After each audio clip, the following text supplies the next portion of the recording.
오늘은 중세시대 의학과 수술의 발전 이야기입니다. 근데 이전의 의학은 전부 거짓이라는 말이 있죠. 19세기부터 인류의 의학 기술은 정말 큰 폭으로 발전했습니다. 바로 마취가 등장하면서부터 말이죠. 사실 마취가 등장하기 전까지 의학과 수술은 죽음을 뜻하는 말이었습니다. 수술을 받다가 죽는 경우가 너무 많았으니까요. 심지어 수술 방법들도 하나같이 기괴했죠. 그래도 르네상스 시기부터는 의학의 근대화가 한창 이루어졌지만 그보다 전인 중세시대는 수술 방법이 정말 끔찍했습니다. 17세기 이전 인류는 과학에 대해서 큰 필요성을 느끼지 못했고 대부분을 종교에 의지하는 느낌이 강했죠. 종교적인 방향과 어긋나는 수술법이나 의학은 천대를 받기 쉬웠습니다. 지금으로 치면 민간요법이 대세인 것이죠. 종교와 어긋나는 방법들은 대부분 단순 절단 행위였습니다. 수술 도구만 봐도 이게 무기인지 의학도구인지 알 수가 없죠. 중세의학이 기괴함의 극치를 찍었던 것은 흑사병이 창궐한 시기였습니다. 사실 흑사병과 흑사병 의사가 오늘의 주요 주제가 될 것 같네요. 흑사병에 관한 자세한 이야기는 뒤에서 풀어보도록 하겠습니다. 중세의학의 수준은 이제야 문제를 인식하는 단계라고 할 수 있죠. 너무도 엉성하지만 어쨌든 종교가 관장하던 의학이 별개의 영역으로 떨어져 나왔다는 점에서 의미가 큽니다. 그럼 중세의 의학은 어떤 모습이었을지, 또 어떤 과정을 거치면서 현대의학의 모습까지 도달했는지 지금부터 세세하게 알아보도록 하죠. 그럼 본격적으로 시작해볼까요? 먼저 의학의 역사를 설명할 때면 절대 빠지지 않고 등장하는 국가가 하나 있습니다. 바로 이탈리아죠. 인류 역사에서 중흥과 의학은 이탈리아를 빼놓고 말하기 힘듭니다. 최초의 의과대학을 설립한 것도 르네상스 시대를 개척한 것도 이탈리아였으니 말이죠. 800년대 말 이탈리아 살레르토에서 최초의 의과대학이 생긴 이후 400년 넘는 시간이 흐르고서야 의학 분야가 활성화되기 시작했습니다. 물론 이탈리아가 최초라고 해서 의학 발전에 많은 영향을 미친 것은 아니었죠. 9세기 말의 의학은 여전히 종교적인 의미가 더 컸으니까요. 병원 건물들은 대부분 종교 집단의 산물이었고 지역에 병원 건물이 많다는 것은 그 지역 종교 집단의 힘이 강함을 나타내는 것이었습니다. 12세기까지만 해도 치료는 신앙심을 기르는 것이 가장 우선이었고 그 이후에 문제가 위생이었죠.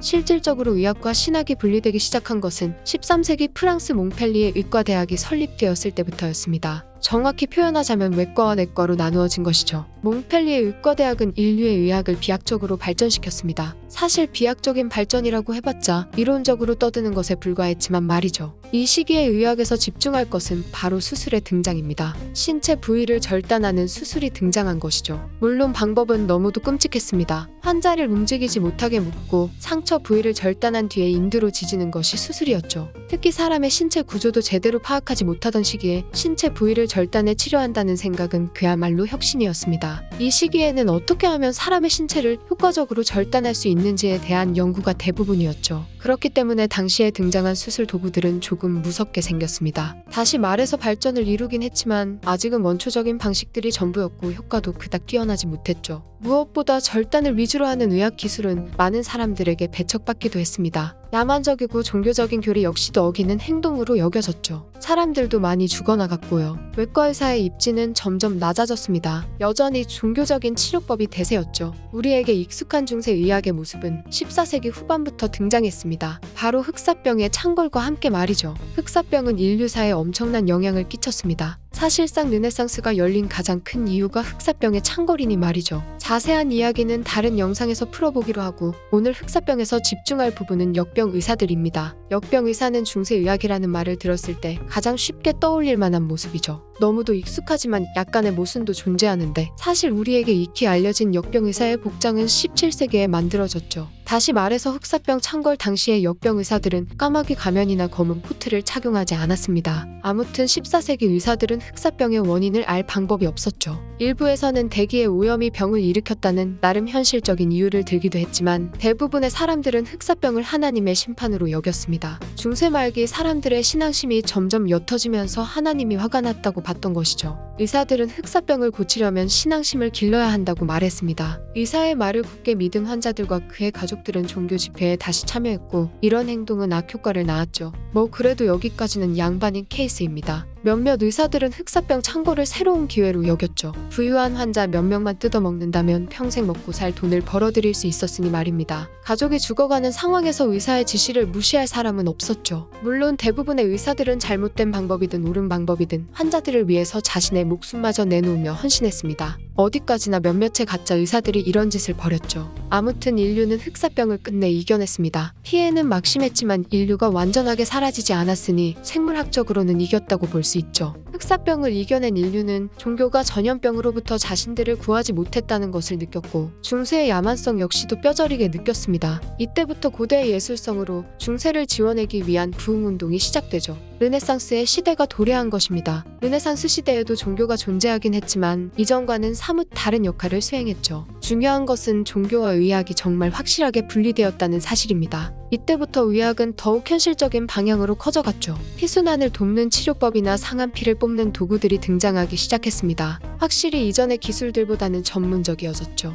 우리에게 익숙한 역병의사 복장이 등장한 것도 르네상스 시기였습니다. 이런 기괴한 모습의 옷을 입었던 이유는 환자와의 접촉을 최대한 피하기 위해서였죠. 또 역병 의사들은 지팡이를 들고 다녔는데 이것 역시도 비슷한 이유로 사용되었습니다. 접촉 없이 환자의 상태를 살피려고 들고 다녔던 것이죠. 물론 지팡이는 환자를 두들겨 팰 때도 사용되었습니다. 환자를 때렸던 이유는 혈액의 순환을 돕기 위해서였죠. 다소 야만적이기는 하지만 이전보다는 제법 현실적인 방안들이 등장한 것입니다. 역병 의사의 복장 외에도 이 시기에 등장한 의학 도구들은 많았죠. 절단을 위한 전문적인 수술칼이나 총탄이나 화살같이 신체에 박혔을 때 치명적인 무기를 뽑아내는 장치들도 등장합니다. 위생적인 부분들도 크게 개선되기 시작하면서 정말 의학다운 모습을 갖추기 시작했죠. 여전히 수술은 야만적이었지만요. 그래도 르네상스 시기의 변화 과정들은 절대 무의미하진 않았습니다. 르네상스에 개발된 기술들이 발전된 게 근대의학이라고 봐도 무방하니까요. 근대와 중세를 가르는 가장 큰 차이는 바로 마취입니다. 사람의 신체를 아무런 조치도 없이 무턱대고 자른 다음에 인두로 찢었을 때 가장 위험한 것은 쇼크죠. 극단적으로 밀려오는 고통에 목숨을 잃은 사람들도 많았습니다. 출혈의 문제를 떠나서 쇼크사가 수술의 가장 위험한 요소였죠. 15세기가 예술의 시대였다면 18세기는 과학의 시대였습니다. 이때부터 인류는 지금까지 굳게 믿어왔던 종교의 교리를 깨고 이런저런 실험들을 시작했죠. 수많은 지식인들이 실험에 나서며 인체를 이해하기 위한 공부를 이어왔습니다. 백신의 개념과 전염병 예방을 위한 격리의 개념도 생겼고 마취를 통한 환자의 안정에 대한 연구도 이뤄졌죠. 유전학에 대한 연구와 가장 이상적인 형태의 피임기구도 이 시기에 쏟아져 나왔습니다. 여태까지 눈을 뜨지 못했던 세계가 펼쳐진 것이었죠. 이후 19세기 나이팅게일의 등장과 효과적인 마취법의 등장은 여태까지 어둡기만 하던 의학과 수술 분야에 빛을 내렸습니다. 19세기 이전의 의학은 모두 거짓이라는 말이 나올 정도로 정말 큰 차이를 보여주게 된 것이죠. 인류의 사망률은 급격하게 떨어졌고 작은 병에도 제대로 된 치료를 받지 못해 죽어나가던 시절은 점점 더 멀어져만 갔습니다. 물론 근대와 현대도 의학이 크게 차이가 나긴 하지만 우에서 유를 창조한 것은 근대 의학이었죠. 정확히는 개념만 있던 것을 눈앞에 구현한 것입니다. 앞에서도 말했지만 중세 의학은 문제만 인지했을 뿐 제대로 된 방안은 전혀 내지 못했으니까요. 중세시대부터 근대까지 의학과 수술 이야기, 이번 편은 여기까지입니다.